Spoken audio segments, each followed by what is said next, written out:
एक साथ इतने सारे बड़े बड़े झटके ममता को? देखिए, इसी कहते हैं कि खेला हो गया इनके साथ।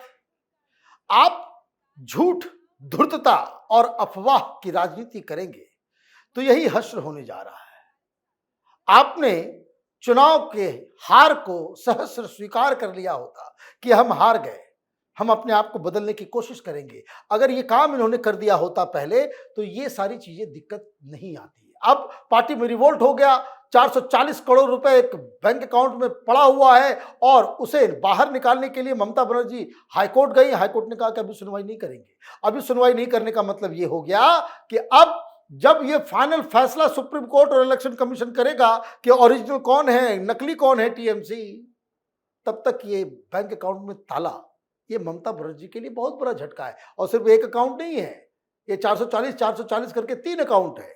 मतलब आप ये समझिए कि 1300-1400 करोड़ रुपए का जो है वो फटका लग गया है ममता बनर्जी को। अब आपने शुभेंदु अधिकारी के खिलाफ जाकर के कहा कि भाई हमें धक्का मारा, हमें पीटा गया, हमें पता नहीं किस तरह से प्रताड़ित किया गया, गड़बड़ियां की गई। मना कर दिया गया कि नहीं होगा। और शहीदी दिवस, ये तो रिवाइव करने का एक तरीका था, लेकिन हुआ क्या, क्यों कैंसिल किया गया? कैंसिल इसलिए नहीं किया गया कि वहां ममता बनर्जी को रैली नहीं करने देना, नहीं, नॉट फॉर दैट।